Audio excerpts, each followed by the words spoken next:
Hello everyone, I am Srishti from Decipher IS with another chapter of economic survey that is spreading Jamb Jan Dhan Aadhaar Mobile across India's economy. As we all know that large scale technology enabled real time direct benefit transfers can improve economic lives of the India's poor, and the Jamb can help the government implement the same. Over the past years, Jamb has thickened and spread. Jan Dhan and Aadhaar deepened their coverage at an astonishing rate, creating 2 and 4 million accounts respectively per week, and several mobile money operators were licensed. Let's get introduced with the subject, but before introduction, we shall know few abbreviations. Direct Benefit Transfers, DBT. Jan Dhan Aadhaar Mobile, Jamb. Biometrically Authenticated Physical Uptake, BAPU. Point of Sale Machine, POS machine. Public Distribution System, PDS. Cash transfers can directly improve the economic lives of India's poor and raise economic efficiency by reducing leakages and market distortions. Implementing direct benefit transfers, DBTs, at large scale in real time remains one of the government's key objectives, and significant progress has been made in past year.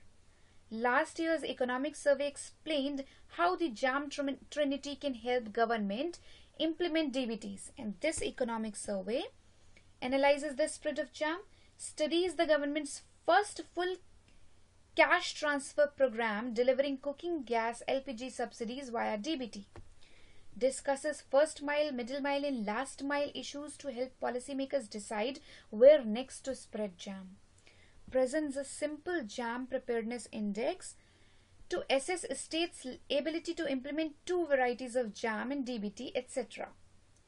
Concludes with the policy recommendations on LPG and broader Jamb agenda.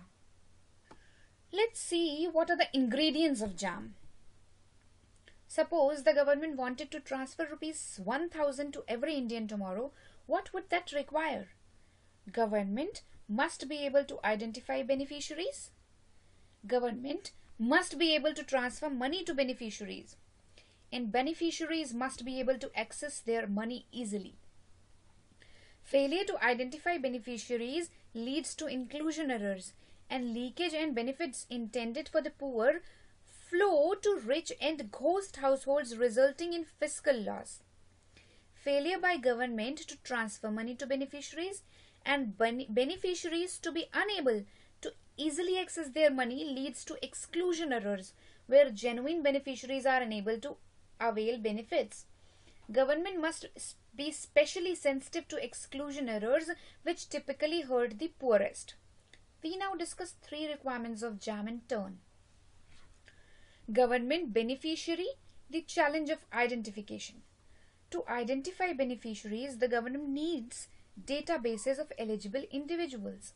Beneficiary databases have existed for long before Aadhaar, but their accuracy and legitimacy have been hampered by administrative and political discretions involved in the granting identity proofs like BPL cards, driving license and voter IDs. Ghost and duplicate names crept into beneficiary lists, leading to leakage. Aadhaar's virtue lies in using technology to replace human discretion while keeping the simple system enough fingerprints and iris scans for citizens to understand. The current government has built on the previous government's support for the Aadhaar program. 210 million Aadhaar cards were created in 2015. At an astonishing rate of over 4 million cards per week, 975 million individuals now hold an Aadhaar card, over 75% of the population and nearly 95% of the adult population as per the survey.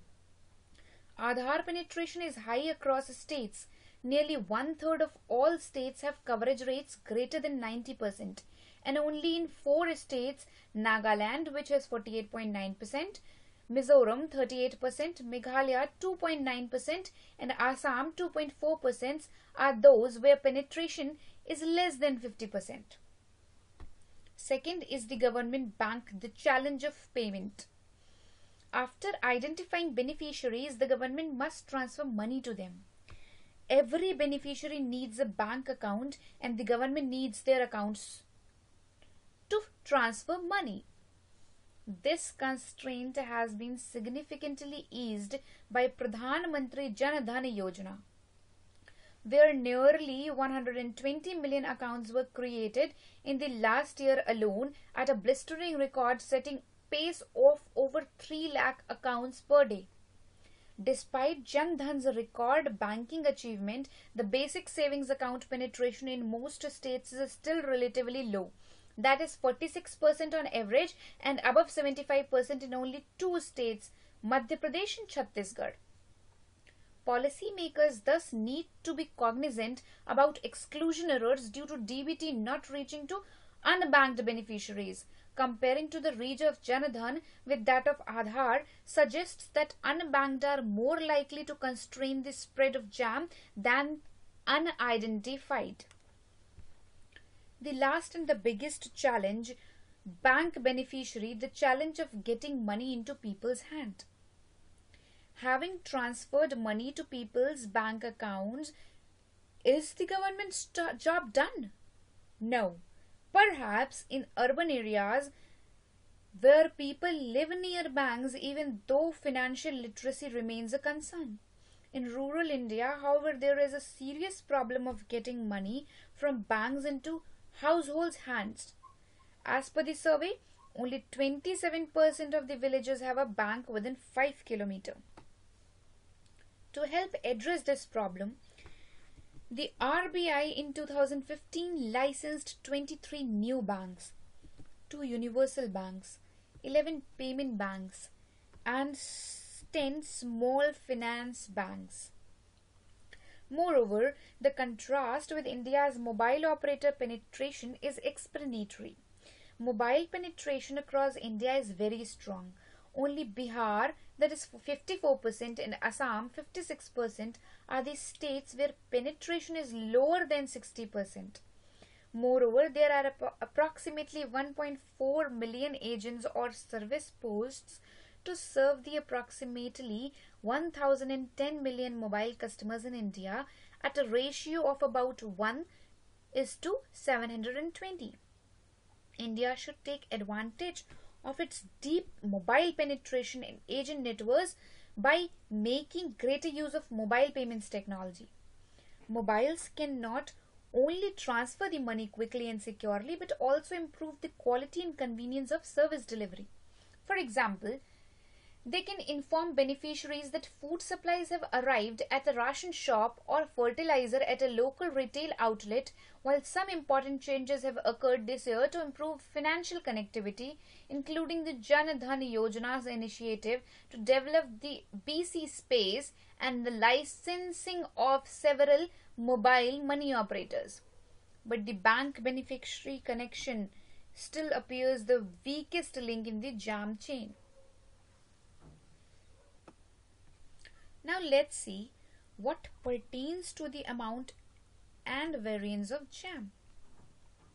The ingredients of Jamb came together in 2014 and 15, where over 20% of India's population received a cash transfer from the government in financial year 14-15.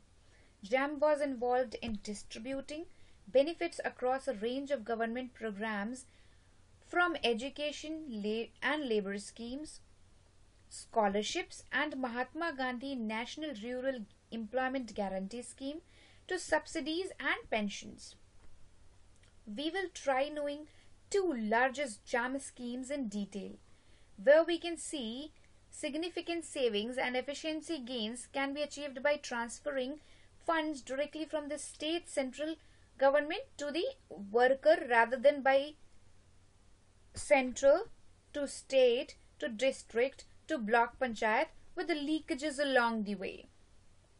We begin, however, with the first type of Jamb DBT in LPG, liquefied petroleum gas. The first type of Jamb DBT in LPG. Let's know about the Paheli Scheme, which directly transfers LPG subsidies into customers' bank accounts. The current government launched the Paheli Scheme in late 2014 and early 2015, restarting and modifying the program that the UPA government had begun and then suspended.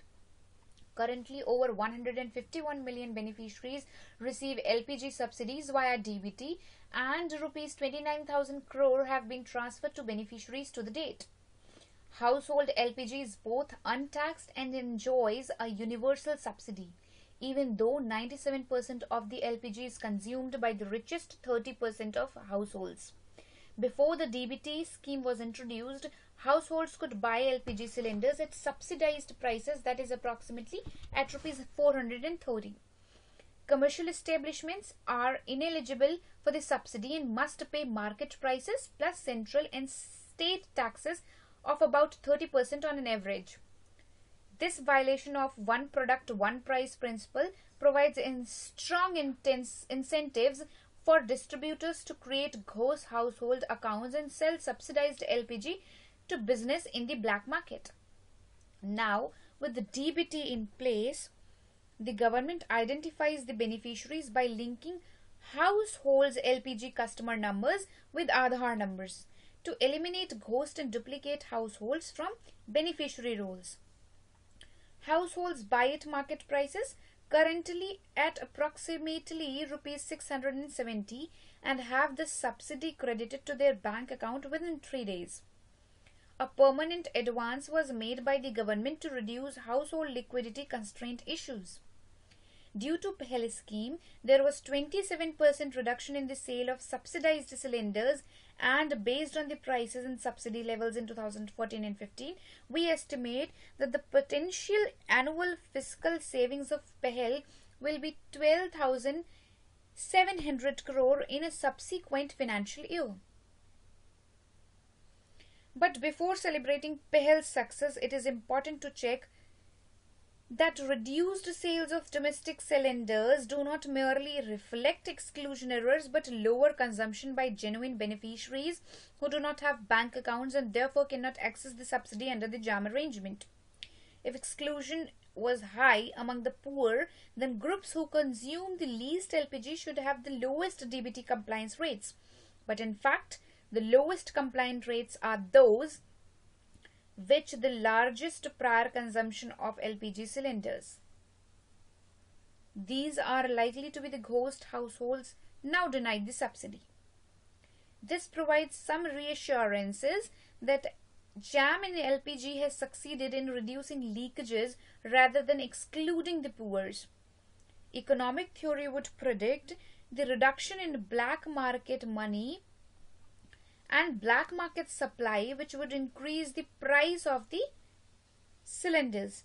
According to data on black market prices from both consumers like samosa walas, hotels and other commercial retailers and suppliers that are LPG delivery men, the black market prices is spiked by almost 30% in districts where DBT was introduced.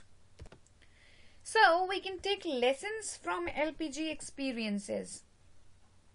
We should also expect that previous consumers of black market cylinders, such as commercial establishments, are forced by introduction of DBT to buy commercial cylinders. Commercial LPG sales increased when DBT was introduced and fell back when DBT was suspended. But the effect is surprisingly small, that is 6%. What happened? Sales of non-subsidized domestic cylinders shot up. While households can buy only 12 subsidized cylinders a year, they can buy an unlimited number of unsubsidized cylinders. However, these cylinders are still 30% cheaper than commercial cylinders due to differential tax treatment of households and commercial LPG. The commercial LPG is subject to customs and excise duties of 13% and state tax between 5% in Assam and 20.5% in Bihar over and above domestic LPG. This is a second violation of one product, one price principle and creates another source of leakage, a shortfall of tax revenue in this case rather than excess subsidy burden. Another reform that could further reduce LPG leakages with a limited genuine exclusion is lowering the household cap from 12 to 10. Even the richest households, that the top 10% typically do not consume more than 10 cylinders per year. So reducing the household cap will unlikely hurt the poor. Moreover, there is well-known March problem in LPG. Because March is the end of the fiscal year, distributors have a strong incentives to invoice unconsumed subsidized cylinders to households and resell them in black market. This explains the observed spike in March consumption.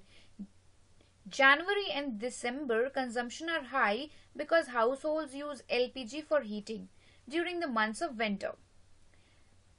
Reducing the cap could significantly reduce this leakage. Now let's see why the government should use Jamb for its bread and butter functions. Poor households rely on government subsidies to buy certain commodities. In the same way, the state and local governments rely on central transfers to fund key programs. Business working with the government rely on timely payments to manage cash flow. And government employees rely on the government transfers for their salaries. All receive funds from the same Sarkari financial pipe that delivers subsidies, which Jamb can improve by reducing delays, leakages and administrative burden. While experimenting with old and new Mahatma Gandhi National Rural Guarantee Scheme's fund flow systems for schemes expenditure in Bihar between 2011 and 2013, it was found that in the old system, disbursals were based on the forecasted expenditure and the funds sat idle in local government accounts till expenditures were incurred. Though Mahatma Gandhi National Rural Guarantee Scheme has reformed its system at a national level following in August 2015.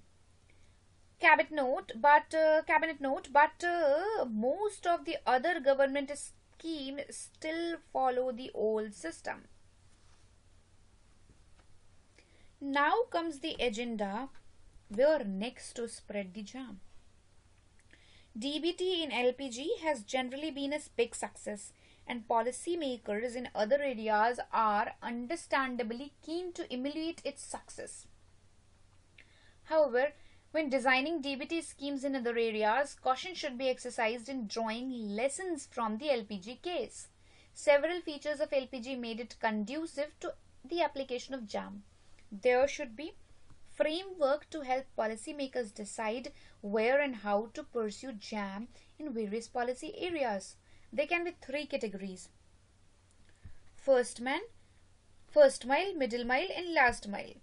We will discuss now each of them in turn. Starting with the first mile.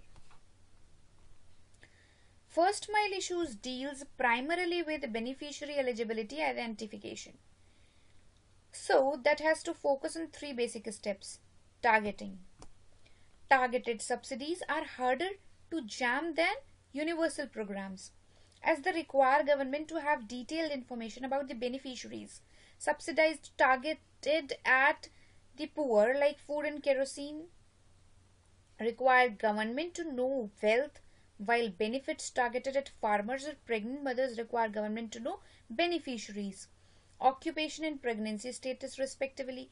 By contrast, the LPG subsidy is universal. All households are eligible.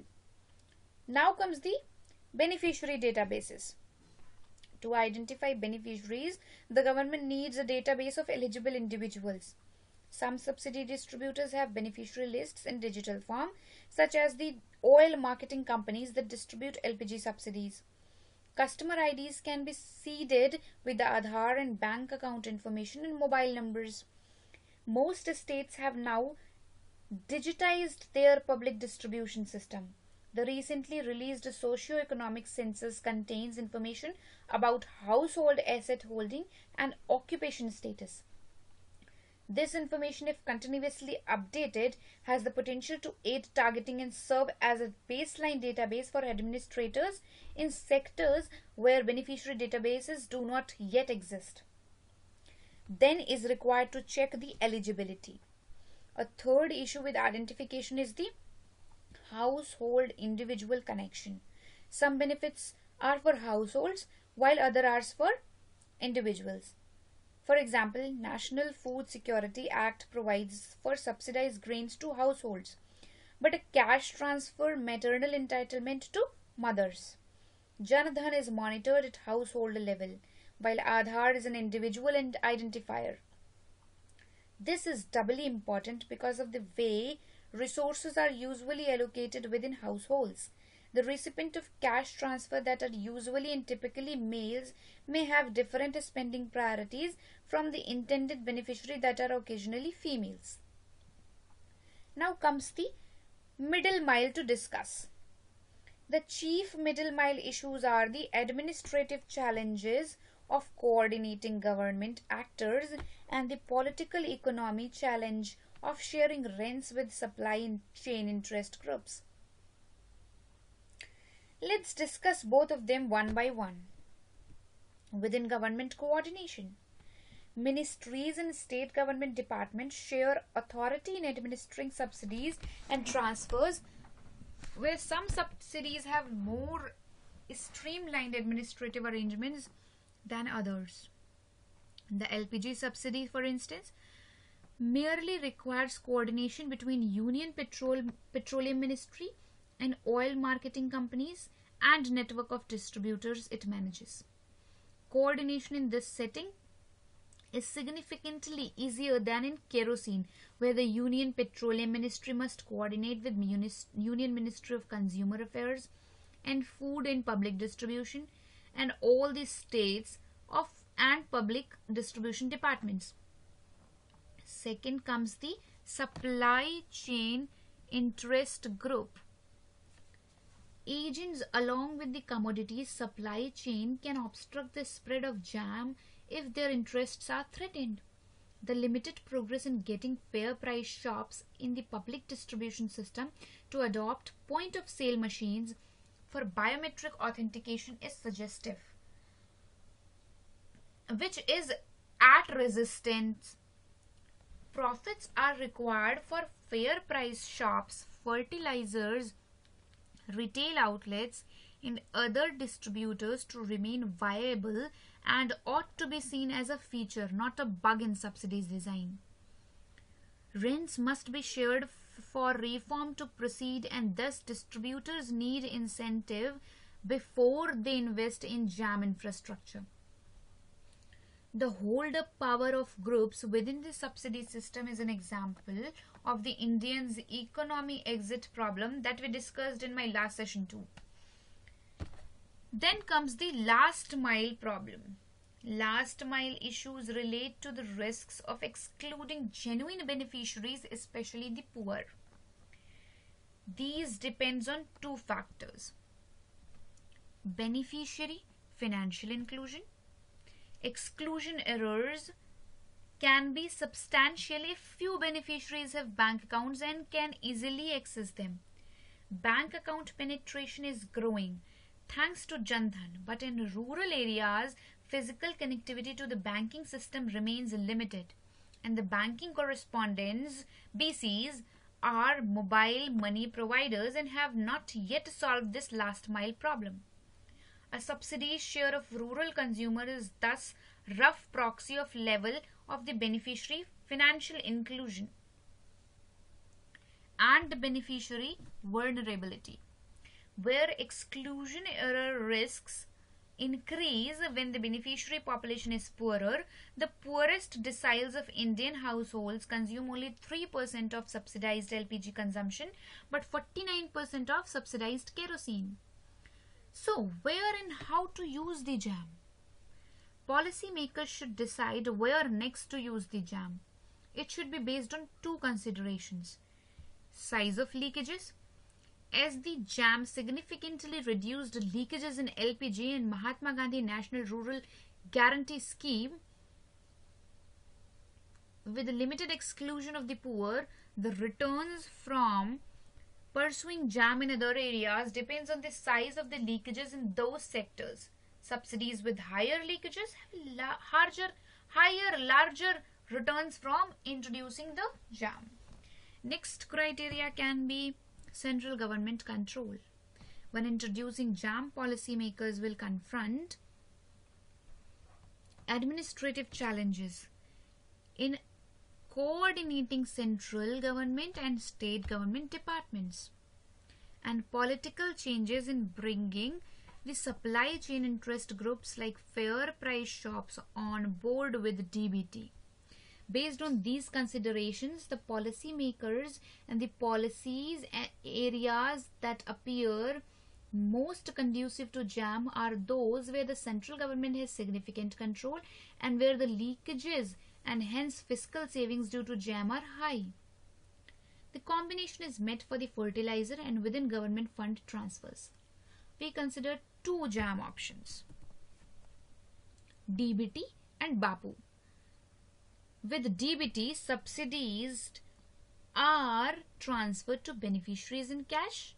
With BAPU, beneficiaries certify their identity using Aadhaar and then physically take the subsidized goods, like today. After all this, let's evaluate a state's preparedness to implement these two Jamb options. Jamb Preparedness Index. We construct an index to measure a state's preparedness to implement DBT in urban areas, DBT in rural areas, and BAPU. Because each condition is necessary and none of its own is sufficient, index is not the average but the minimum of respective indicators. Using the minimum is the way of highlighting the binding constraints along with the Jamb chain. Let's begin with the urban DBT index. There is significant variation across the states. Some like Madhya Pradesh and Chhattisgarh show preparedness scores about 70%. Others like Bihar and Maharashtra have scores only 25%. As described earlier in the binding constraint, here is the basic bank account penetration. Paying beneficiaries is the issue, not identifying. The Rural DBT Preparedness Index adds an additional indicator. The DBT Rural Preparedness scores are highly significantly worse than the urban scores, with an average 3% and maximum 5% in the case of Haryana. Comparing the rural and urban indexes, it is clear that the last mile financial inclusion and the main constraint to the making Jamb happen in much of rural India. Jan Dhan's vision must truly succeed before much of India can Jamb. What can be done to reduce leakages in the meantime while banking correspondent networks develop and mobile banking spreads? One possibility would be what we call BAPU, biometrically authenticated physically uptake. Beneficiaries verify their identities through scanning their thumbprint on POS machine while buying the subsidized product, say kerosene, at the PDS shop. This is being successfully attempted by Krishna district in Andhra Pradesh with significant leakage reductions. Despite financial inclusion, scores being low. If fair price shops are equipped with POS machines, beneficiaries can simply authenticate their identities while taking their rations as under the current system. BAPU preparedness is much better than for rural DBT preparedness. The average state preparedness is 12%, but there are some states like Andhra Pradesh where it is 96%, Chhattisgarh where it is 42%, and Madhya Pradesh with 27%. That with some policy push could be well prepared for BAPU in the near future. Moving towards conclusion, we conclude with the policy recommendations on LPG and the broader spread of Jamb agenda. The Paheli Scheme has been a big success. The use of Aadhaar has made black marketing harder, and LPG leakages have reduced about by 24% with the limited exclusion of genuine beneficiaries. However, diversion from LPG from domestic to commercial sources continues because of the differential tax treatment of commercial and domestic LPG. In other words, the one product, one price principle is still being violated. Diversion could be further reduced by equalizing taxes across the end users. This will not necessarily be inequitable because LPG subsidies almost entirely benefit the well-off.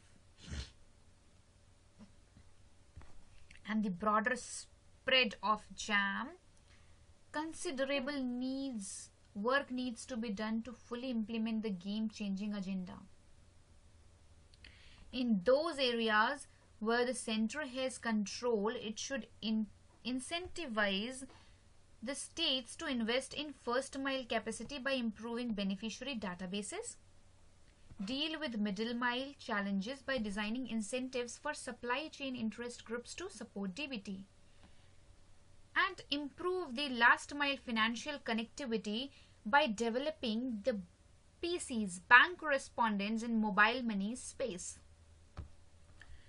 The state should improve and incentivize by sharing fiscal savings from DBT.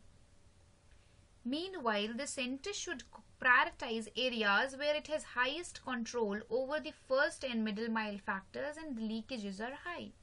Fertilizers are within government transfers stands out as good candidates. The example of Mahatma Gandhi National Rural Employment Guarantee Scheme highlights that delivering with the government transfers via Jamb can help other centrally sponsored schemes reduce idle funds, lower corruption, and improve the ease of doing business with the government.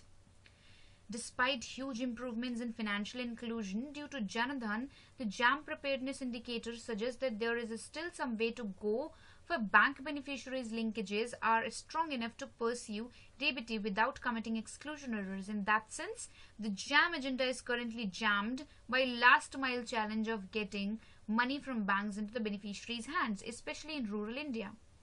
The center can invest in last mile financial inclusion via further improving bank corresponding networks and promoting the spread of mobile money.